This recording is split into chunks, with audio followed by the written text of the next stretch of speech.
screen again.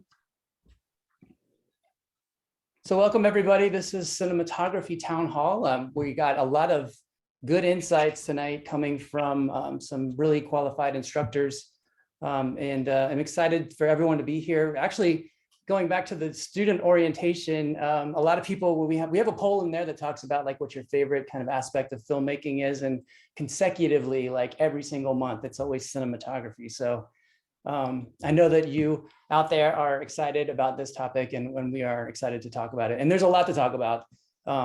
So we can definitely go through all of it, but I wanted to get started. So just in case you guys don't know, go ahead and like mute your mics just for a little bit, just for the beginning part, so we can get through the introductions and get through some of the topics. And then I invite you to definitely unmute your mics, raise your hands when you have questions. If you have questions, this is really for you guys. So any of the topics that we're going to be covering tonight, if you want to explore them further, this is the time to do it. So let's just go ahead and get started in this. I am Charlie. I am the host. By default, I drew the smallest straw, and that's why I'm doing this tonight. But actually, Trent is a very good host. I've watched some of his previous jobs, and he's done really good. So if you've been to those other town halls, please don't gauge me against what you've already seen with Trent. This is my very first time hosting one of these type of events. Okay, got it out of the way. My disclaimer. I have been, believe it or not, even though I have kind of this boyish, choir boy look, I've been around in the video production. Actually, video production was my very first job. I started when I was 14 years old, which was 29 years ago. And there was a video production company right near my house, my location. And I was able to ride my bike there. And they hired me as they don't hire you for much. I was working in a tape op room and kind of worked my way up from nothing to something. And so I've done almost every job that there possibly could be, but I knew that I wanted to be in video production. And it just took me like having a bike and will to get there, right? To just get the vehicle to get there. Even though I didn't have a license at the time. So yeah, I've been around the block. I've seen a lot of things. And I have worked in a lot of different roles. Mainly camera department is my main focus. I've worked in almost every role in the camera department. I have worked in indies, commercial, training, documentary, sports, live events. I have a couple of awards. And I have been here at LA Film School for 7 years. Can't believe it's been 7 years. But 5 of those have been an instructor, and 2 of those have been in the tech kit specialist, which some of you, tech kit specialist department, which some of you may have already communicated with me before, but if not, welcome. I'm here for you all the time. So let's go on to our next person, though. We have Trent. And Trent, do you want to introduce yourself and talk a little bit about what you do? You were doing such a good job. I was going to let you do it for me. No. I'm done with that part. I'm trying to get my backlight to work. Oh, boy. So embarrassing. Rim light's not working. Hey, fellas, thanks for coming out here. We're excited to have you for the cinematography panel. We love doing this. We love creating the art and actually turning the black and white pages of a script into imagery for everyone to see. And that's kind of what we want to kind of get across here. And we enjoy the fact that you're all out here and want to learn about that too, because I really think that is one of the biggest areas and most important areas of filmmaking, especially if you're an independent filmmaker and you don't always have access to a good cinematographer or can bring somebody along. So you have to do it yourself. And just by default, you need to learn and study this kind of stuff just so you can continue your craft and kind of move on in the industry and just make some great works and just have your visions come to life. So myself, like many of our students here, I am a veteran, United States Navy, Operation Enduring Freedom and Iraqi Freedom. So I had some good times during my travels, only 5 years, but I decided to kind of move on, but definitely some memorable moments. Independent filmmaker and producer. I went to film school before I got in the military. And then after the military, I kind of picked it back up again and did a lot of stuff, short films, commercials, promotional videos. I've done a couple and been on some feature length films as well too. I also have my own film festival, The End of Days, an apocalyptic themed film festival. All right, so that's kind of fun because it gives me an insight on like what people are doing that's out there and the quality of the independent industry of work that's kind of coming in. So it kind of keeps you in touch with a lot of that stuff. So it's definitely a good hand to have to be kind of feeling out how the industry is going. YouTube. I've been doing some YouTubing. I've created epic horror battles kind of by default, just for having some fun. My buddy had all these costumes of horror characters. And so I decided to make some fight scenes out of them. And it's gotten fairly popular with over 200,000 subscribers and millions of views. But it's just kind of one of those things where you just fall into because you enjoy doing filmmaking. And hey, somebody has this part of the aspect of the puzzle and you bring this part of the puzzle and you just put stuff together and something takes off. So that was definitely, it's been kind of a fun journey for that as a YouTuber, kind of being in there and experiencing some of that. And of course, so for education wise, I got an AS in film production technology. After the military, my GI Bill helped get my bachelor's in business marketing, which was very helpful because I did a lot of promotional videos for companies that didn't know anything about marketing and advertising or how to create and craft their video towards their audience that they were going for. So that was one of the reasons why I did that as opposed to going for another traditional film degree. But of course, after that, I circled back around and finished up with a Master's of Arts in Film Studies, which was really great because we looked and watched a lot of movies and we got to kind of pick them apart and talk about them and discuss them from a film theory aspect. So that was a good learning experience for me. So I bring all that fun stuff to the table. And now I'm going to push it off to Brad. Hey, everyone. I think I'm familiar with a lot of names I see here. So again, welcome. I don't have, any cool film festivals set up yet, but I do have some ideas in the works. So a few years down the road, keep in touch. Anyway, so I grew up in a small town outside of Kansas City, Missouri, and, nothing spectacular, but definitely far away from home, and couldn't wait to get out. You guys know that kind of story.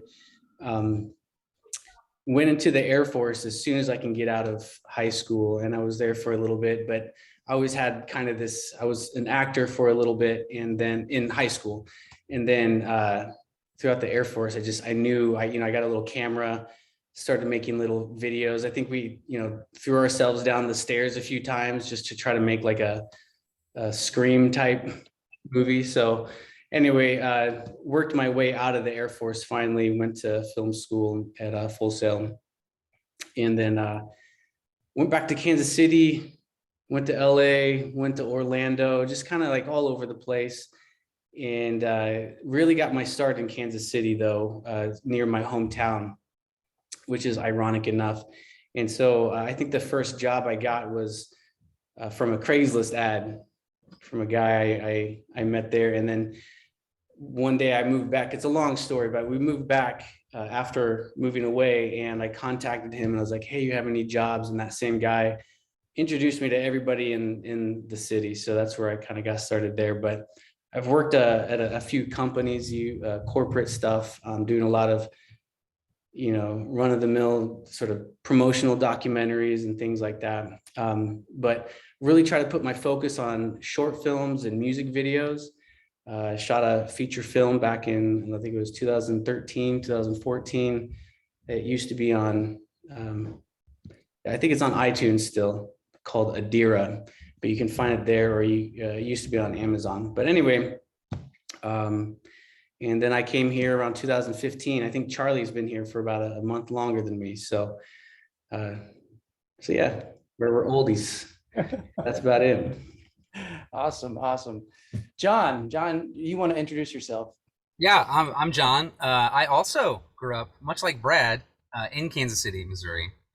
So I'm a Chiefs fan, if you guys want to know. Yeah, we're Chiefs fans. So Brad and I have that in common. Great city. Much like Charlie, I got started at a very young age. I started doing like indie filmmaking when I was 11 years old. My grandpa gave me a camera. I started making movies. And then in high school, when I realized that I could have a career in filmmaking, or I could go to film school, I was like, that's what I'm going to do. So I went to film school, actually stayed in Kansas City, went to the University of Kansas City, Missouri, and stuck around for a while after college. I did a lot of corporate advertising work, did a lot of corporate documentaries, short films. I started working I started as an editor, actually doing social media marketing for for a couple agencies there. And then around 2015, I decided that I didn't want to be in Kansas City anymore, and I wanted to do bigger and better things. So I packed up all of my stuff and I moved across the country to Florida and went to Full Sail University, got my master's degree.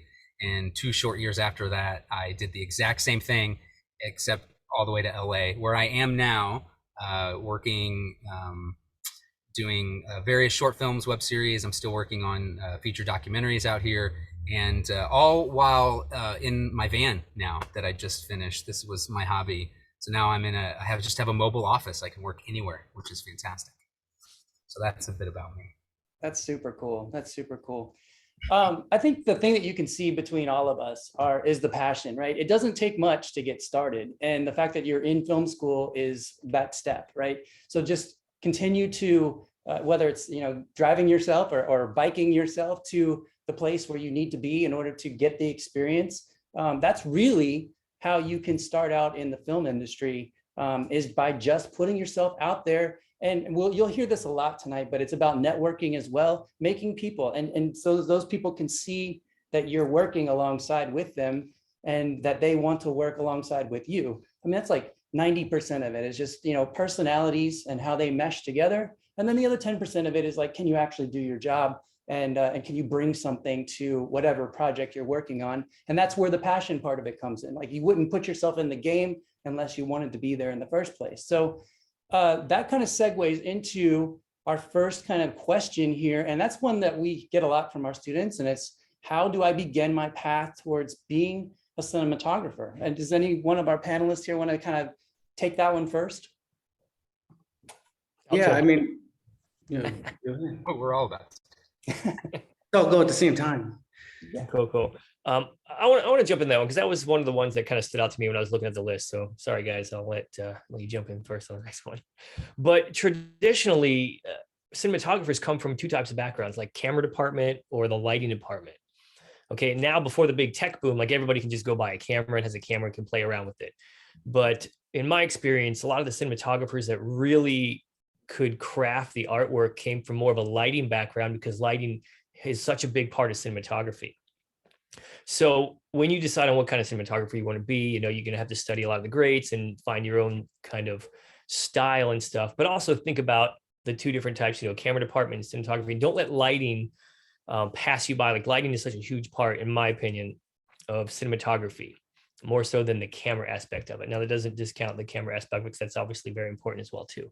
But however, lighting is such an emotionally driven element of film that you'd be doing yourself a disservice if you didn't take a strong, heavy look at lighting if you want to become a cinematographer. And if you just focused on, hey, I got the latest tech, the latest camera, the latest gimbal, look how this movement is. Like, all that stuff is great, but what's really going to put your project over the edge is the cinematic lighting and how you can kind of bring those elements alive on screen.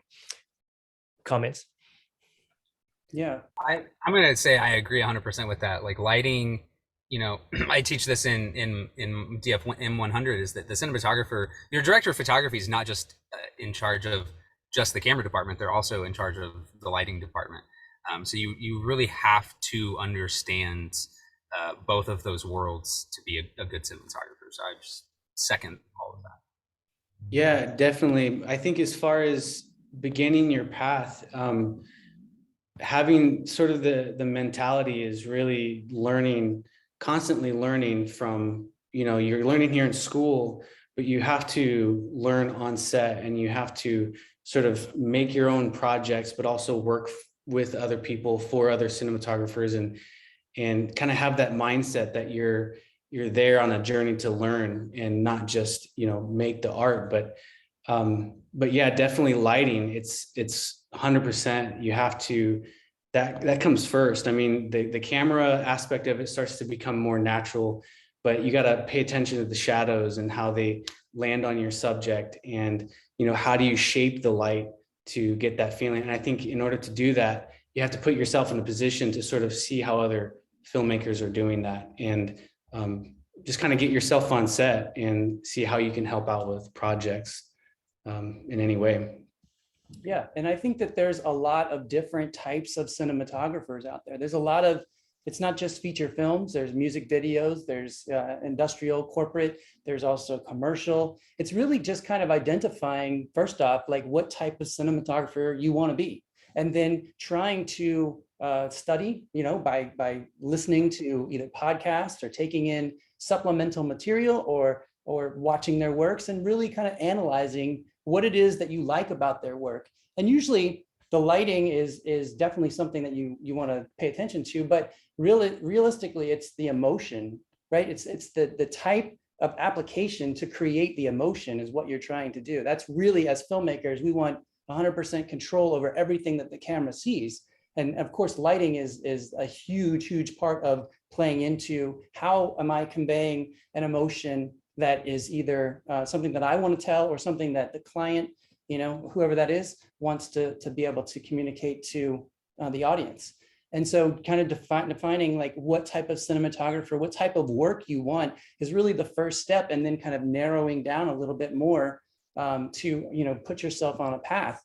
And so the next question is a kind of a logical part. Like once you kind of identify, well, I want to do music videos, right? So how do you get experience and how do you get noticed as a cinematographer? Well, I think you'll hear it everywhere, and it's one of those things. How do I get on set? How do I, get hired to make a movie or to be the DP? And a lot of times you kind of have to get yourself started and make. I know that kind of gets to the spec side of things, but if you want to get on a music video shoot, you can find some music, find a song, and try to get some B-roll going and that kind of thing, but kind of set up your own production and start practicing and get that out there. In music videos specifically, it's one of those things where you kind of have to network with not only filmmakers but also the musicians and the managers of the musicians in order to get out there. And a lot of times the DPs they cross over as a DP and director and sometimes producer. So you kind of have to have that mindset is you're just going to get out there and try to, tackle all aspects of that. And, it's really just, sometimes you have to make a movie in order to get someone to hire you to make a movie, which is kind of a strange concept. Yeah, and I think that plays into this concept of client-based work versus no client. So most of you are not going to start out as cinematographers or call yourself cinematographers and have people waiting, knocking down the door to hire you, right? So you're going to have to get yourself noticed. And there are some really great opportunities, especially in our digital age right now. There's platforms like YouTube and Vimeo and all of the other social media aspects.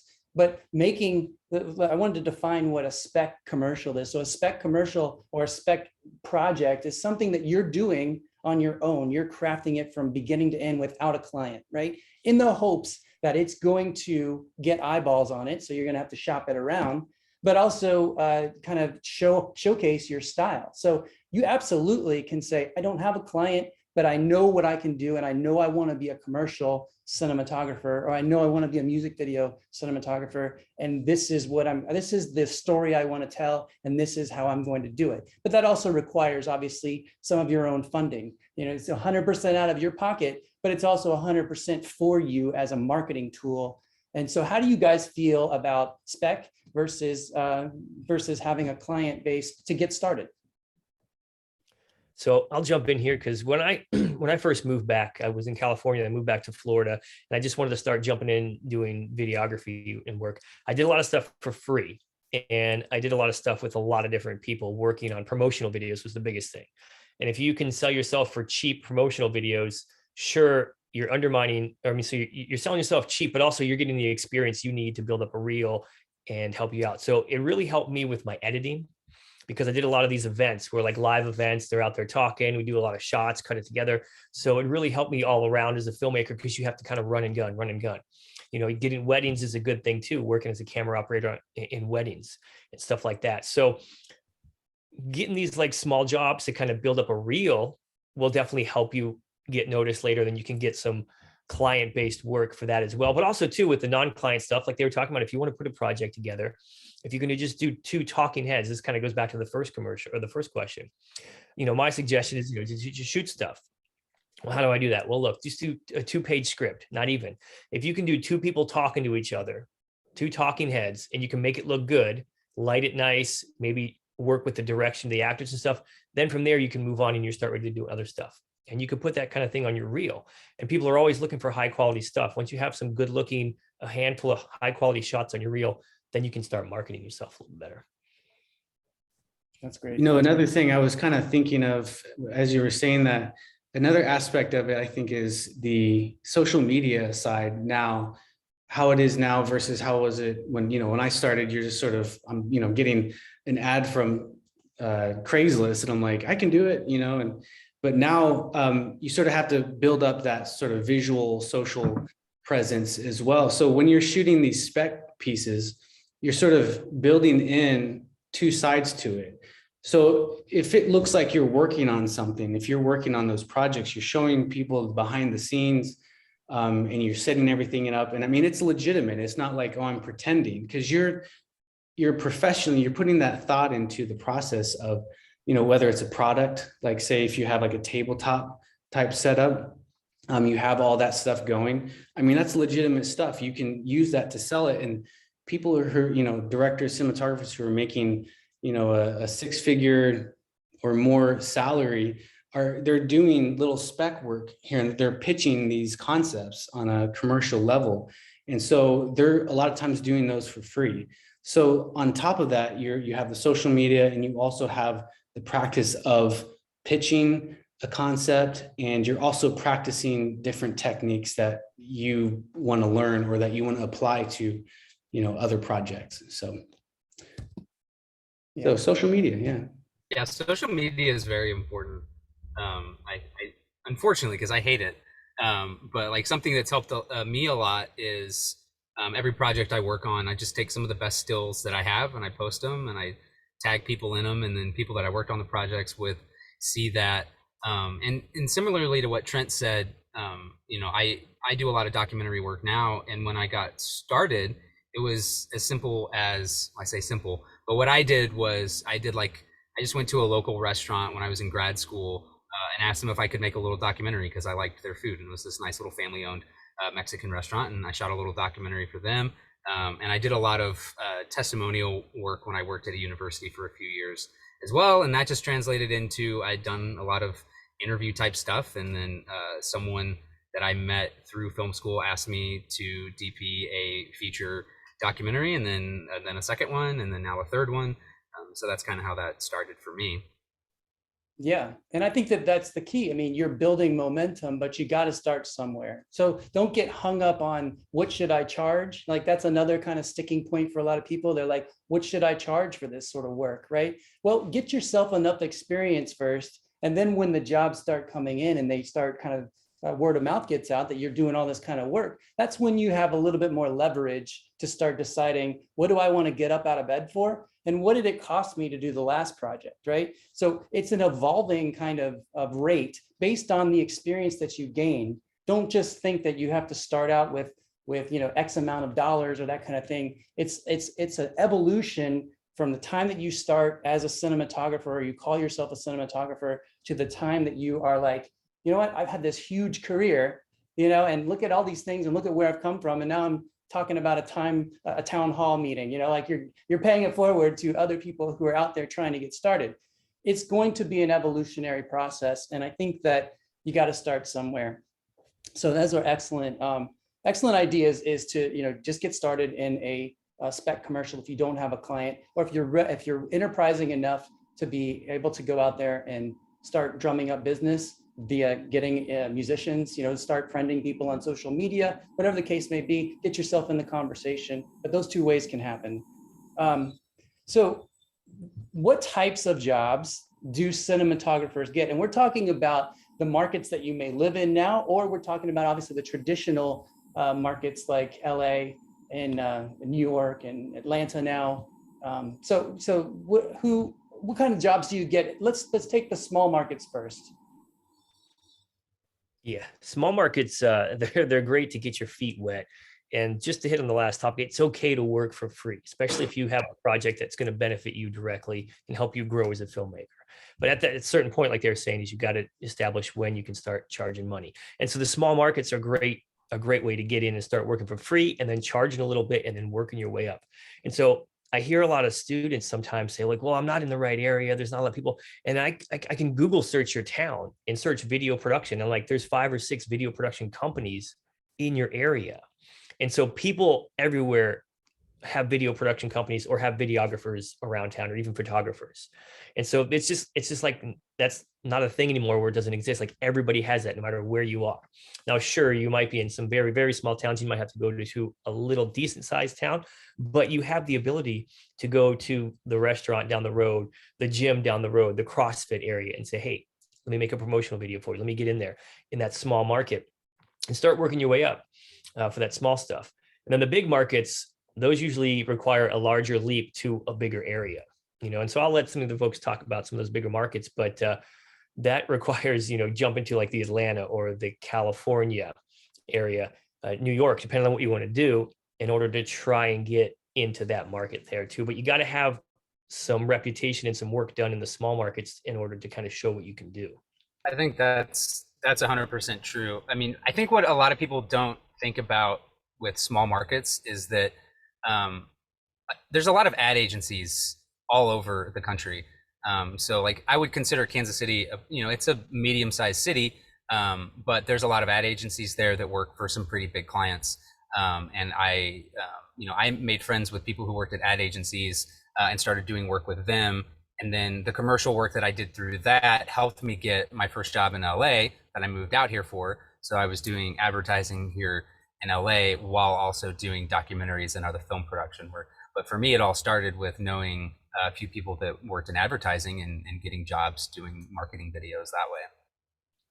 Dude, everybody's on social media, so they all need video stuff, man. I'm telling you, no matter what company. Every company needs something to market themselves. And if not, they should be doing it. And that's where you step in. That's now we're talking again about networking, right? So you're starting at your local base, you're building inroads with the people that are doing work there, and then it becomes a small community. I think everybody here can attest to the fact that when you start working in your local market and you are regular working in your local market, you're going to get called a lot of times, and you're going to see a lot of the same people, and a lot of those same people become really good people, and they do transition to bigger markets, and they 100% of the time, I'm not talking about like 20% of the time, they 100% of the time get in a position where they're like, I know a guy that I really want to work with that I know is going to make me look good because we just did a whole bunch of this other stuff in the grind in Kansas City. And hey, would you think about coming out here for this project? That's the job you want to get. It's not the job that you're going to apply for from Kansas City in LA and like try to get, right? It's always going to be somebody who you've worked with before, who knows you, can vouch for you, knows that you're making them better and making an overall product better. And they're going to call you. And then that's when you have your opportunity to say, I'm going to transition to another market. Mm-hmm. I think something else that's important to note about that as well is that even big productions sometimes will often roll through small towns for various things. So just the one example I'll give is the show Queer Eye did one episode in Kansas City, and I know a bunch of people who worked on that show. And when they go to these different markets, they're going to hire camera, grip, and electric crews locally.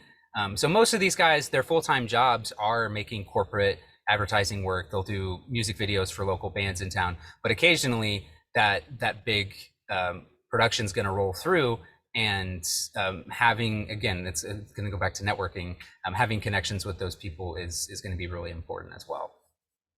Absolutely. So I want to touch on that real quick, and that might be a way to transition to a bigger market. Is, hey, you want to be a cinematographer and you've done a lot of small stuff, but think about, okay, if you want to be on a bigger project, do I get into the union? Okay, we going to become a grip or an electric? That's a good way to get into the union and have some steady work in some of these bigger.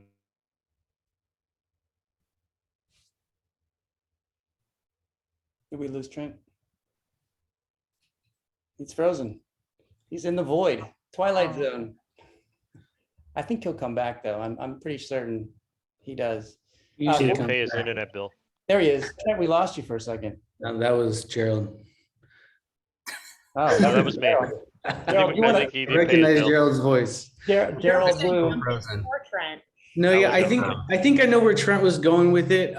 He was kind of touching base on sort of getting started, and we want to become a cinematographer, but we're not just going to be a cinematographer. It's like any other above the line position or any dream that we want. You can't just go in thinking that I have a camera. I mean, you can call yourself a cinematographer and you can call yourself a director if you've made a movie, but really we're talking about like making a solid paycheck and having that network. So you have to get in and start working for other people. And it's whether it's a small market or a big market. And I've been with both. You have to come in as a production assistant, as a grip, as electricity, and you decide kind of where you want to be in the end game, and you sort of work your way up that way. But on the side, you're sort of making other projects. You're not just, you always try to find your 9 to 5, something that's going to bring in a steady paycheck. And then, like John said, the production companies will come into town. And since you have that network, you'll be part of that community. So, but yeah, definitely find a way to get started first and not necessarily go to LA, go to New York or something. And, just like, hey, I'm a cinematographer, pick me, it's going to be, hey, I want to help in any way that I can in the camera department, in the lighting department, and so on. So I think that's where he was going. We'll see when he gets back. Suspense is killing me. He probably completely changed all his thoughts, and I'm just way off base there. I'm back now. Can you guys hear me? Oh There yeah. you Where are you though? I can't see you. Are you alive? Are you pictured? Yeah. I see. Okay, good. Probably down the list somewhere. It's okay. Probably That's on not great. I tried to put myself in your shoes and finish your thoughts. You did fantastic. You just need to shave your head to make it. Were you going to do that sometime? I thought you were talking about doing that. Yeah, I just couldn't make it happen. I mean, I tried it last year. It was fun for a little while, but I had to grow back out. Yeah, yeah. It's my life forever. Okay. So before we continue on, so we kind of covered like how to break into the industry as a cinematographer and kind of the steps that you need to do in smaller markets. But before we go into how important preparation is, so let's pretend that you are a cinematographer. Let's just take a couple questions. If anybody's got any questions about anything that we've covered so far, go ahead and speak. And I see Steven's got a question there. Go ahead, Steven. You can unmute yourself. Yeah, so I know y'all touched on how to get into the industry a little bit, build your portfolio, get out and practice. What would be your recommendation? Because there's a ton of different cameras out there that different productions use. For somebody that doesn't have any experience building cameras, how would you word the little bit of experience that you might have to try to get in as a camera and to start learning some of those camera builds, to start building that experience a little bit too? That's a good question. Yeah, I like it. Yeah. So does anybody want to take that? 'Cause I'll jump on it here just real quick. Go ahead. So basically with the camera builds, we have an Arri camera, a red camera, all these kind of cameras. If you can get your hands on at least one of them on set to work in this indie film, a lot of people have red cameras nowadays, just people that, don't do high-end work. They just bought a red camera or an Arri camera. If you can get working for free on one of these sets to kind of see how it's put together and how it works, then from there, a lot of them are kind of built the same in many ways. And so it's what I always like to say for folks, if you're at an interview or something comes up, hey, you ever work with this? And you may have never worked with it before, but you're a smart individual. You can figure stuff out and be like, hey, I've messed with one of those before, but it's been a while. So I can get my hands on it. I'll refresh my memory. And sometimes that's all it takes to just get you in the door, because you just need to get in the door. Okay. It's just so long as you don't mess it up when you're in the door. But that's what I like to tell people. It's like, hey, don't ever say no, because then you shut yourself down. Say, it's been a while, or yeah, I've messed with those before, or I had a friend with that, but I have some experience with that. I can help you out. So you're not selling yourself as an expert, but you're certainly not closing the door on the possibility of you coming in to help out. So I think the chance would be to get in, hey, who's got a red or an area if you want to get one of these bigger cameras and kind of mess around with that. And then from there, you can kind of grow a little bit and maybe follow that individual, because they always are looking for camera assistants. If you're a good camera assistant, you guys mesh well, a DP will bring somebody on over and over and over again, especially if they get along with them. So that might be one way to kind of get in with a lot of these, to get into bigger camera builds, if that's what you're looking for. I would also say there's, you can, if you either know someone who has one, you could always rent one for a weekend. The red and the Aries are going to be a little expensive to do that. But there's also just millions of videos on YouTube that you can go through. And I say watching videos on just how the interface and the UI works on the cameras, because the functionalities are all the same. Like if you know where to look for all of your settings, you can figure that out watching a few videos on YouTube. And then when you actually have the camera in hand, you'll have a better understanding of where to start with it. Yeah. Something I toyed with is actually going through like Sony, for example, and taking their class to actually get certified on their different cameras. I just don't have the budget for that at the moment. Yeah, another thing that you might do if you're really gear focused, like I have been, then check out and see where the rental houses are in your local area. First off, you can strike up a conversation with them, tell them where you are, what you want to do, and what kind of project you're prepping for. And when you say the right language, they're going to be in your corner because you're a potential client at that point, right? Potential customer for them. But also, if you really like that, then consider even doing part-time work at a rental house where you get to prep all of the different cameras that are in the cage, right? You have enough confidence on those to build them out and then to work on them. But chances are, if you're in a position where you have zero experience and you're trying to get on a film that you're going to be building cameras, you don't want to do that. You don't want to put yourself in a position where you're going to fail. You want to give yourself the opportunity to succeed. So come in as an assistant, come in as a second or a PA, camera PA, and then be able to strike up conversations. And then eventually one of the camera people will say, we got a break here. Why don't you try putting this on or do this, or this is how the camera, they'll take you, a lot of times they'll take you under their wing if they don't think you're trying to like take their job away from them, right? It's a little bit delicate of a dance, but it absolutely can be done through the rental houses and through networking. Again, that every market has a owner operators that are in that market because they want to get 2 paychecks. They want to be hired as a cinematographer. They also want to get a rental rate to pay for their camera as well. So those are the guys that you want to identify in your market and then, try to work on projects with them too. Yeah, for sure. And I apologize, I keep going. I have actually talked to rental houses in the area. Sadly, the nearest one's 3 hours away from me. But I've just kind of gone through out of boredom a few times, just finding prop houses, rental houses, for equipment, things like that, and called them just to start building a dialogue to help build the network for that point when I do actually need them. So yeah, absolutely. One other thing I didn't mention, and I'll just quickly say this, but look for camera workshops, like you said. So those can happen at the NAB conference that's coming up in April. Easily. If you want to be able to get your hands on an ARRI camera and a red camera, go to NAB because they're going to be there and they're going to be available for you to play around with them. You won't be able to build them necessarily, but you will get your hands on them and you will see how things, where the operation is and all that kind of stuff. That's a really good way to do it.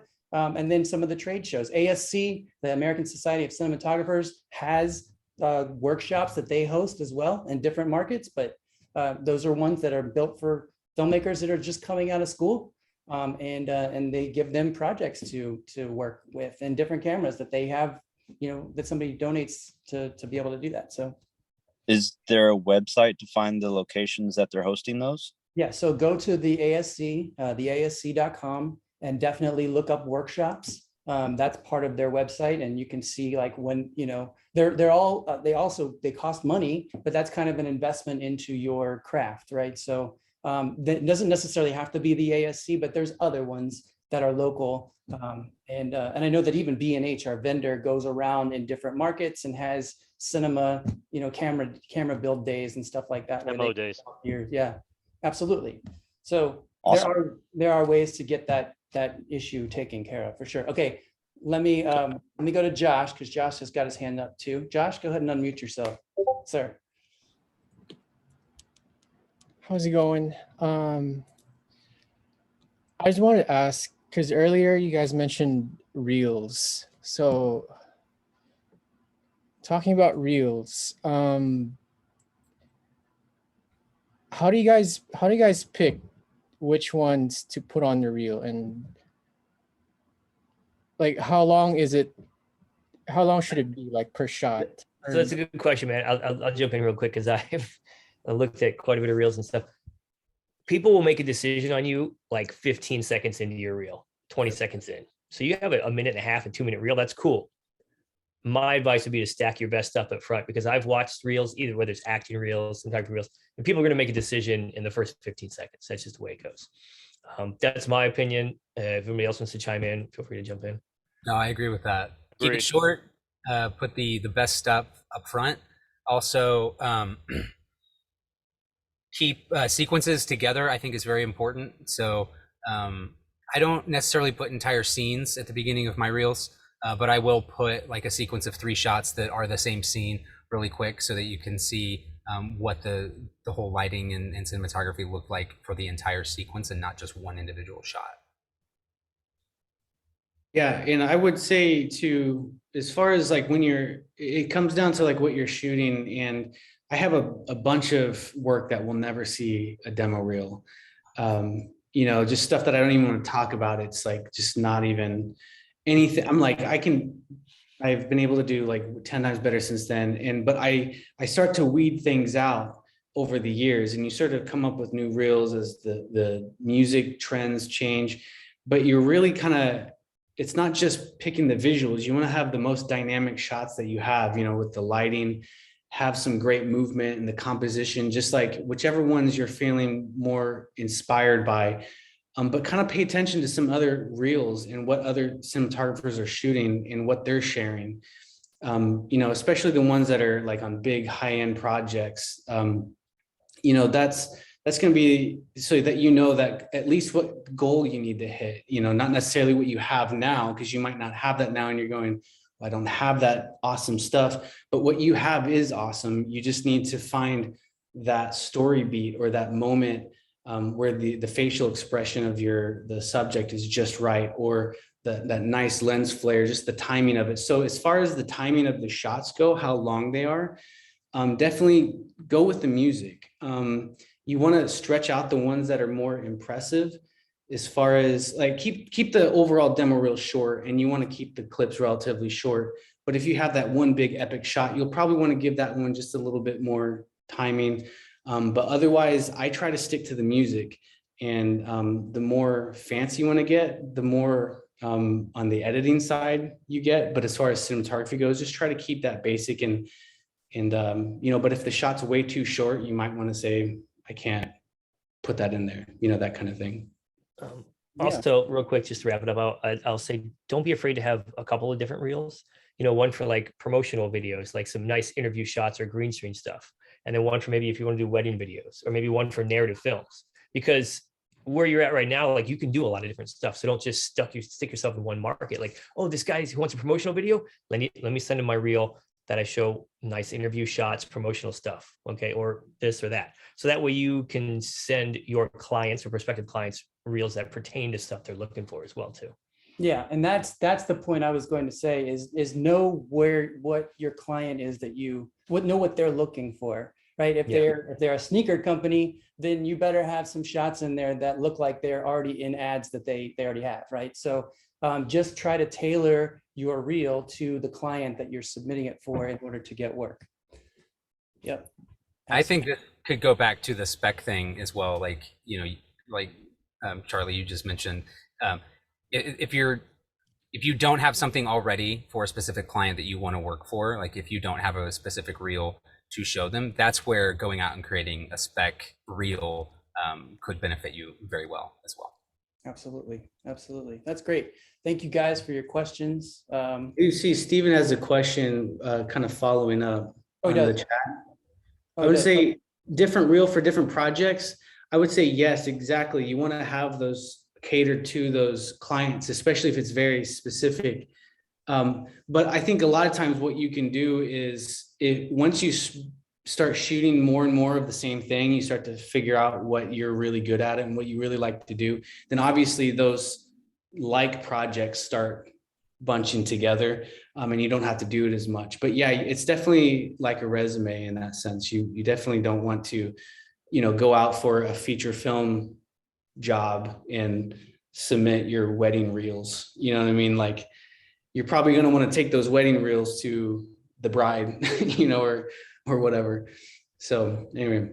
Absolutely. Absolutely. Okay. Stephen, did we answer your question? Yes, I'll do. Okay, cool. I'm just gonna lower your hand there. Okay, cool. All right, so let's go ahead and see if we can wrap up a little bit, but let's talk about preparation and cinematography. Like, why are those two words even together? Yeah. Oh man, this is in my course, preparation. You can't prepare enough, honestly, because when you get on set, there's so much fluidity that happens between the different I'm going to say groups. You have the director with their vision. Everybody has their own perspective, but if you've planned it out, if you have, the basic plan of that way you don't have to deviate as much when you get on set. The less you deviate on set, the better. And from a visual standpoint, if you don't have that look and feel figured out, you get on set and you can change a light and you're like, oh, this looks good. And then you go and try to put those shots together.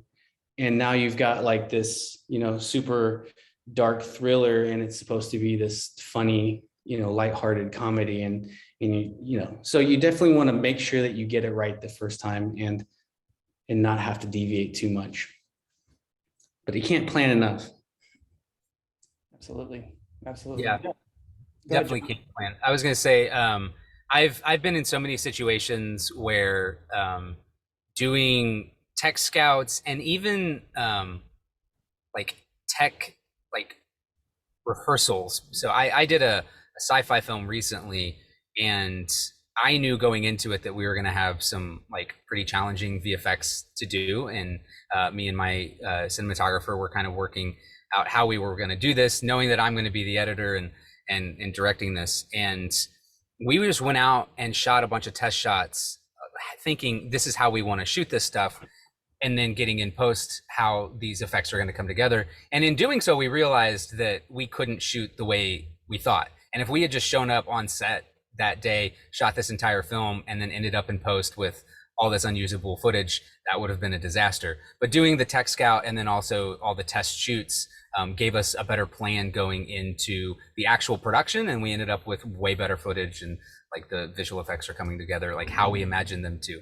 But the first time they wouldn't have. So planning is very important. Yeah. I'm going to take a different take here and say you can't always plan. So sometimes you just got to make it happen. So yes, planning is super important, man. I know people that execute short films, narrative films for competitions, whatever. And they don't really plan much. They go out there and do it. And they've done it quite a bit. And so they can get it done and it looks decent. It looks good, but it's not where it should be or where it could be, but then also, so planning in that aspect, I highly, recommend it. Absolutely. But also when you jump on set, if let's just say you're a wedding videographer, and you want to go to a location, you ain't never been there before, and you just got to make it happen. And especially in a wedding, it goes, and they don't have time to wait for you. So you got to know what you want and how you're going to do it. And that just takes time and practice. Sometimes you go do a promotional video and you get to show up at a location. Maybe you only looked at the pictures on Google Maps to see what it is. You bring in, the location is 2-3 hours away. You drive there, you get there, boom. You got to be able to okay, let's make it work. Put my light there, put my camera there. I'm going to move here, do this, do that.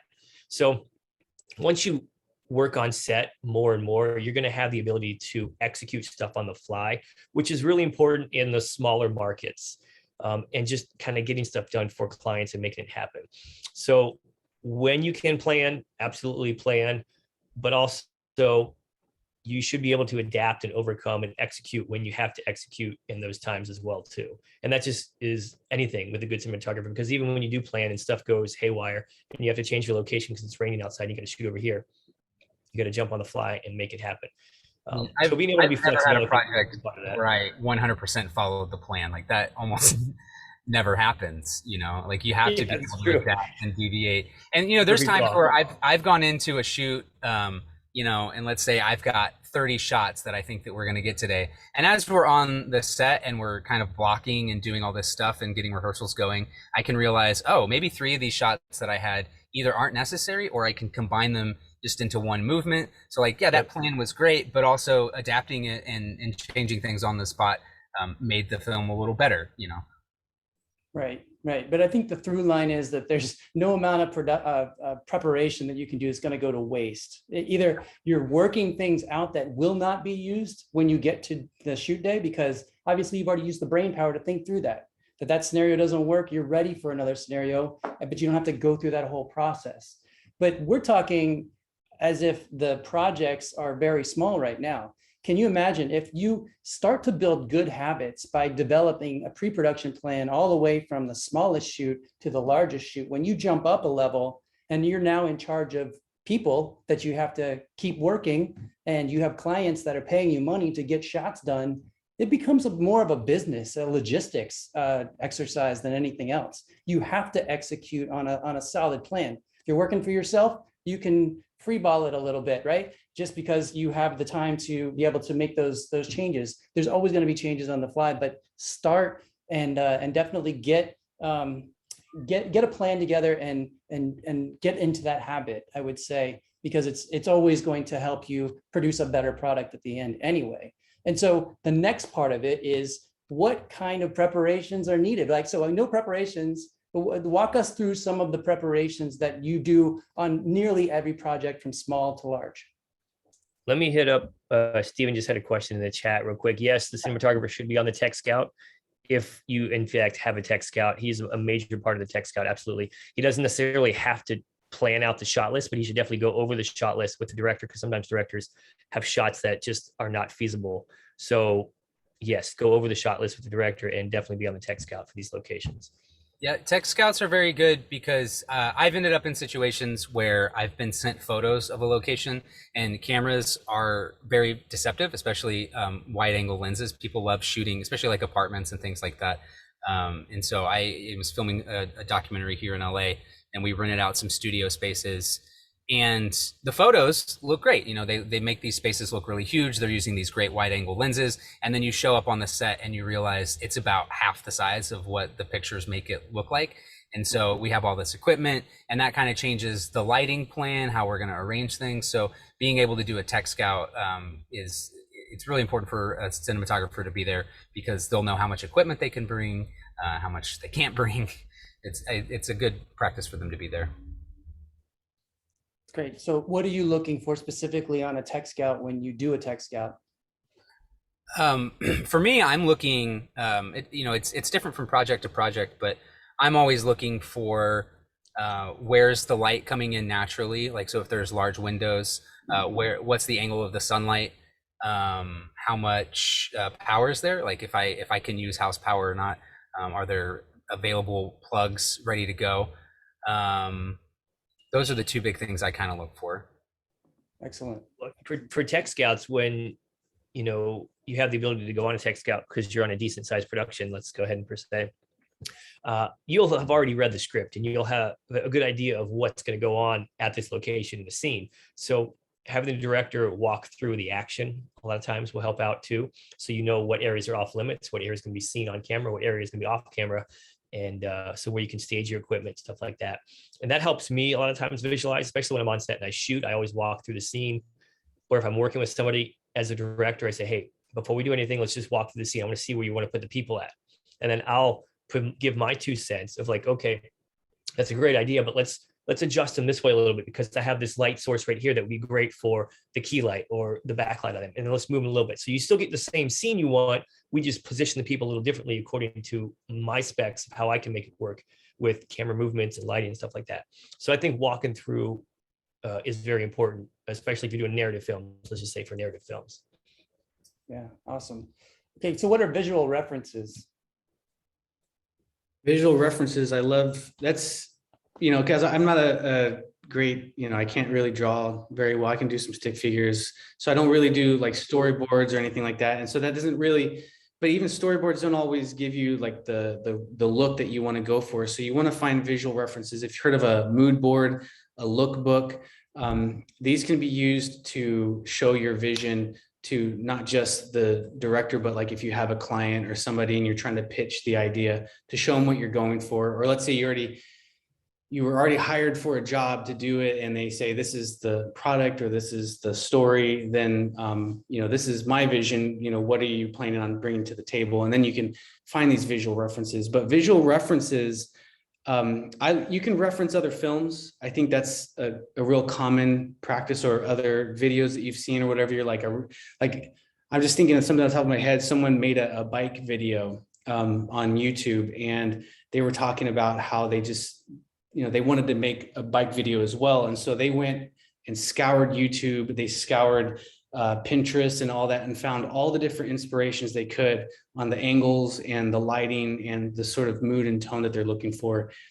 And then I think a lot of those, the important part is finding visual references that all sort of come together. They don't all look exactly the same, but they'll have the same color, the same tone, the same contrast ratios, things like that, so that you can, again, stay on track. Like I said, I like to use other films, other compositions, but sometimes I like to find objects that might be in that world, close-ups, cutaways that you can go to, because it's not always just about the people, it's about, the reality that they're in. So you want to find things that kind of match that world.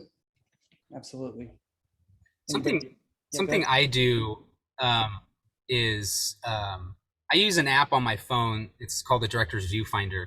And when I'm on location, when I'm doing the tech scout, for example, with the director, and they're kind of blocking the scene, whether it's with the actual actors or with just people there on the location, this app will let me, uses the phone's sensor, but then simulates different lenses that you would use on a camera, like a 25, 35, 50.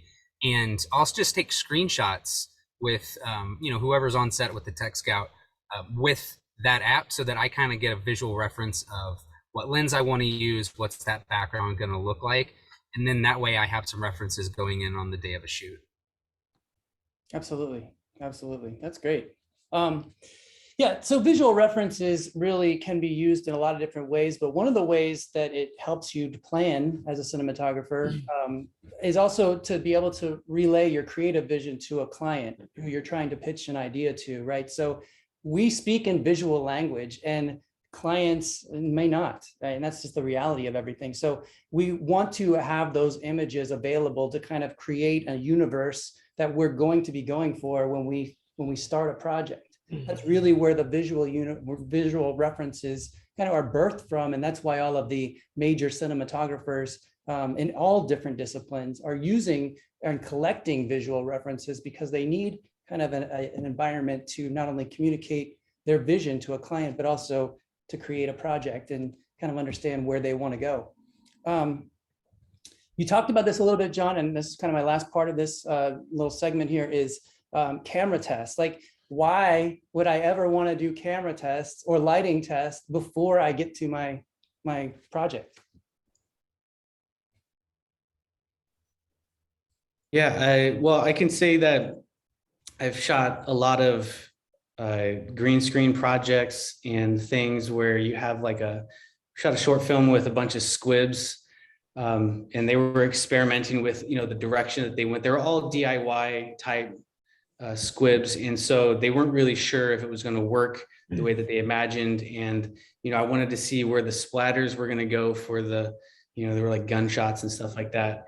And so we had to bring cameras out. We had to bring all that sort of preliminary gear. Maybe we didn't bring all the lights and all the like the whole crew or anything, but I think I had a DSLR with me. We were just kind of getting different angles and watching just the way the blood splattered on the wall and that sort of thing, just to make sure that it works. Because you definitely don't want to get on set with, 50 people or, on a bigger set anyway, and they're all standing around and the squib's not working, or like the lens doesn't get the right field of view that you were thinking, and you're like, what do we do? Now you got to move the whole camera back, and the lights have to change. And so you definitely want to make sure that what you had planned, what you envisioned, because it's a visual language, and it's very abstract because it lives up here. And so when you have big concepts, visual effects, or even special effects, things like that, it still lives up here. You got to test it. It's a prototype, basically. Big companies do that all the time. They're not just going to say, I had this idea. They're going to have some guy build it in the basement of their house, and then go and ship it out to a bunch of, people. So you want to make sure that it works first before you get on set. Absolutely. Okay, great. It's also just extra time to practice. The more you do something and get in the habit of it, you naturally develop that skill. So if you have the opportunity to do, so I do a lot of, in my narrative work, I do a lot of gimbal work, and gimbals are very challenging to control. And every time I use one, I learn a lot more about how to use them. And so anytime I get an opportunity to do a camera test when I know I'm using a gimbal, and I can get on location and practice the very specific movements that we're going to do, it just makes it that much better, because I'm kind of getting that muscle memory down before I even end up on set. Yeah, absolutely. So, Yeah, go ahead, Trent. yeah, real quick. You have a whole script. You can only do so much testing, but like they were saying, definitely test out the specialty FX shots or any kind of money shots that you want to do, because those are going to want to, or what's going to waste the most amount of time on set if you're not getting it right. You don't necessarily need to test out the shots if there's like two talking heads in a conversation, unless you're trying to do color palettes and stuff like that. But as we wrap this kind of up here, I want to give a shout out to Jeffrey here, who's already in Capstone. Way to go, buddy. And he's talking, he had a question about models and shooting models. His Capstone project, he's creating a model shoot. What tips can you recommend so that a scene can look realistic and not like he stole from his son's train set? So I'm going to bring in a special guest here, Gerald Wu, all right, who did a lot of work back when they actually made models and shot them. So I'm sure he can attest to that question, because he's been on set back in the day before CGI was created. Wow, what advice do you have for Jeffrey here, man? Well, Jeffrey, are you on there, Jeffrey? Can you talk? I mean, give me a little bit more specifics on what you're talking about here. I mean, are you talking about while you're shooting it, or are you talking about just a model for looks, or like a previs type? If you're trying to shoot the model, the best way I could say is that use as close to the realistic materials as possible. Obviously, don't use paper or something like that. A lot of people use like MDF and things like that kind of materials. And, lighting is really important. So if you can get the camera down low, prop the model up higher so it's at eye level. And then this way you can shoot like on a tripod and shoot through and use longer lenses. So this way it looks like it's almost realistic and lifelike and life size. That's the best way I can tell you. I mean, I've done a lot of those. The actual best way to do it is to use a probe lens, but these probe lenses are thousands and thousands of dollars. So that might be out of the question. So that might be other ways to do it. You can also try to use macro lenses. That's another way to facilitate that and give it that kind of look. Yeah, I feel like He's on chat, so he can hear you guys. On the lighting standpoint, something I talk about every once in a while, if you're ever trying to film like a small object or something, you have to remember that it's not going to need the same amount of light as a human, someone who's taller. And if you have this little tiny object here and you have a giant light coming in, you're going to get light spilling everywhere. So you're going to start to try to hone in on very specific details. And you'll see a lot of these models. I haven't shot one specifically, but I have seen a lot of those behind the scenes where they're sort of lighting the buildings. They'll have these little LED, just like individual LED lights to make it look like they're the, lights in the windows and things like that. And so when you have, you have everything on a much smaller scale, you don't want to just, blow out the whole thing. So just try to think everything on a smaller scale. And that when Gerald was talking about the macro lenses, you're literally taking the macro lens is going to allow you to see, think of a microscope. It's going to allow you to see up really close. So you're going to have some more light because of that, because now your camera is sort of blocking that a little bit, but everything is much smaller. So I think that's kind of where Gerald's going. So the lighting kind of plays in that as well. And Brad, you're absolutely correct. And the best way to light it, I've noticed, is instead of using like normal LED panels or Fresnels or HMIs and stuff like that, is actually use LED flashlights Yeah. and pick the small little pen lights. And then what you could do is put a piece of cardboard around it and make what we call a snoot. And that can concentrate the light almost like a spotlight to a direct pinpoint of where you want it to be on your set. And of course, you can make them wider, like a cone shape, if you want it more of a flood. But this is kind of the tricks that of the trade that they use when they shoot models. Yeah. Jeffrey was supply guy in the army. He's got plenty of those pen lights. Then a you should be able to couple light of, it. I Now, didn't think about that. granted, when you use pen lights in a model, you actually have to use more of those than you would if you normally lit a set. Makes because sense. because those are very concentrated, like I said, and you are going to use them in different areas to light different sections. And obviously, like Brad said, you don't want the light to spill from one section to the other section. So you might need like what we call flags or mini flags to, cut the light, or like a barn doors, that you would have on a lighting fixture. So, it is a little bit more specific. And when you shoot models, and I've shot many models in the past, it takes a lot of time to make sure every shot is exactly the way you want it. Almost like doing stop motion animation. So you need a little mini model set and you need a little mini filmmaking kit set in order to go with it and set your little mini sets up. And then those small cameras. I wonder if they have a truck rental for that. Half ton, Yeah. 1 ton Yes. for mini No, models. this is like 0.6 ton. 0.6 ton. Good deal. All right. Okay, we'll get back to Charlie because I know he's like, all right, guys. Let's wrap this Okay. up here. All right. We can. And then Yeah, all right. Yeah. We're past the hour mark. So yeah, let's do what you gotta do, Charlie. You see how many different areas or avenues you can get into in cinematography. There is a wealth of knowledge here, and do not hesitate to reach out to any of us and take in as much content and become a student all the time. So it's not just here that you're in school, you're going to be learning. If you want to be in cinematography, you're going to be learning all of the time, new techniques and how to do things. The last question I want to get to, because I think it's important, we'll keep this one brief, but what types of content should cinematographers ingest? What type of content are you guys ingesting? And what are you looking at to inspire you and to help you in your craft? Obviously, you want to look at stuff that inspires you and that you enjoy, that maybe you're entertained by visually, you get some sort of, emotional reaction off of that stuff. But I think that the industry is all connected in some way, and we're all sort of borrowing different techniques.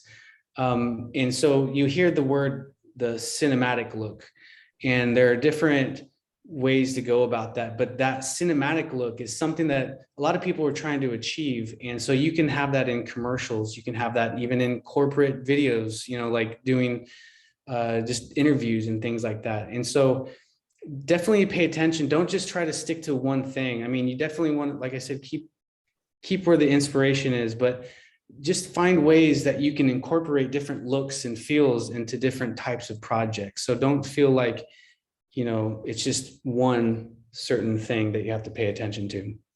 Trent, what kind of stuff are you ingesting? Yeah, and I think that's to always, I'll give you guys the secret here. Like even as instructors, we're always still learning and trying to look and learn new stuff and see what's out there and kind of educate ourselves too. And then it just gets more compartmentalized. So a quick example is like I'm looking to shoot a feature, and as we kind of break down the mood and the tone of it, I've seen a couple of films that I want to emulate the lighting and the coloring that they have. So what I'm doing is I'm looking at the DP and the cinematographers on that film specifically, and then looking and searching for any kind of behind the scenes information, stuff that he's talked about and stuff like that to kind of give me a better insight on how he achieved what he did for that specific movie. So that's kind of a very compartmentalized, specific example of how to continue with your content, but just to be able to find it online anywhere, that's also the key too. So know what you need to look for and then where to find it, and that's kind of how you're going to hone in on your attack.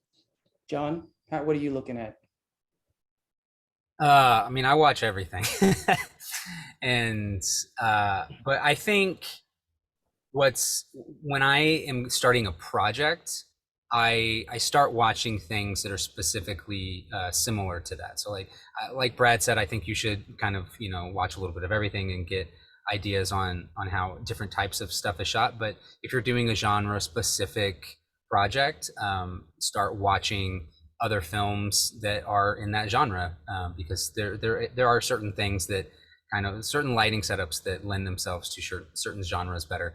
So that would be my advice. Yeah, okay, so let me build off of that a little bit. If you guys aren't using imdb.com, definitely check out IMDb, because you can look up any of the shows that you're interested in, and you can go into the credits and you can find out who the cinematographers are that shot those shows. You can get their names, and then you can start to start pulling, you know, references and finding more information about them.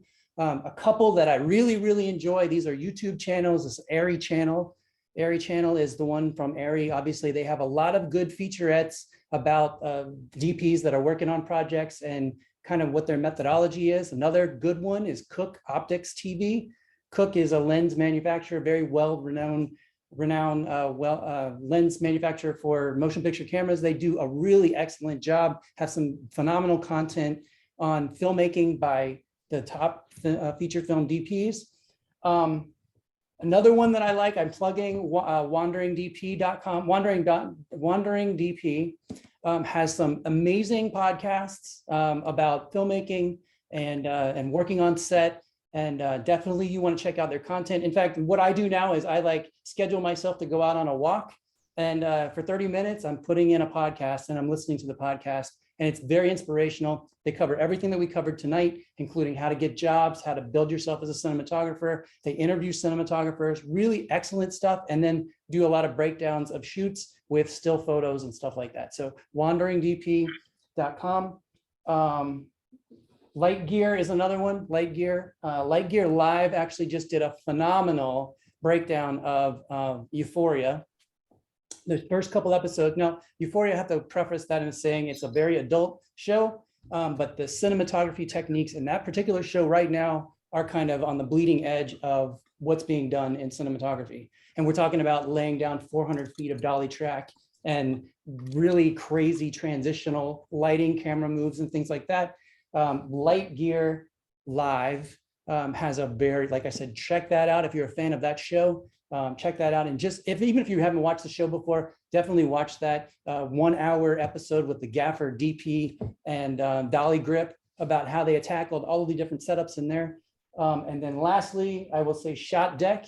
You guys might have known Shot Deck. I know that we've been talking about it in cinematography in the class. Shot Deck has now moved over to like a professional, like paid platform where you can gather visual references, but they also have an online channel too on YouTube. Check that out because they have some amazing good content, again, with the breakdowns of ASC DPs. So those are some of the things that I always regularly take in because I like to listen to how other cinematographers are working their craft in a variety of different ways. Charlie? Thank you guys. Yeah, go ahead. Charlie, also guys, look at Studio Binder Studio on Binder. YouTube videos. Yep. There are some excellent videos there, and they're all done by professionals like myself. And they show you all different aspects of cinematography, DP, lighting, photography stuff like exposure triangle, and all that kind of stuff is really well done. So you can learn a lot just by watching those videos. Absolutely. Absolutely. I mean, and that's the thing. Again, we just come down to the idea that you're always going to just put it in your head that you're never going to have enough information or never feel prepared enough the minute you step out of film school into your first job or to any job, right? You're always going to get that sense of, I need to plan. I need to figure out how I'm going to be best prepared to do my best work. And that's always going to come from learning, constantly taking in content and developing a plan to help you prepare for projects, right? Thank you guys, everybody for attending tonight. And thank you to our panelists and Gerald, especially. Thank you for chiming in. There's really great information here. Well, I'm sure we'll do this again, but definitely wanted to thank everybody for being here and sharing their information. The next slide, there you go. That's where you guys, we have a lot of previous industry insights. You can go ahead and check them out on a link tree if you want to look at and watch all the other ones that we've done before as well too. Very cool. Very good. All right. So I think that's it. I think we're good. And you didn't see anything else in the chat. I see the chat's kind of blowing up real fast. Let me just say, everybody's just saying thank you. Fantastic. Yep. Thank you guys. Appreciate it. We're going to go ahead and sign off, but this is a recorded session, so we'll have it on the link tree. All right. Everybody have a good night. Right. Have a Thank good you, night, everyone. Thank everyone. you.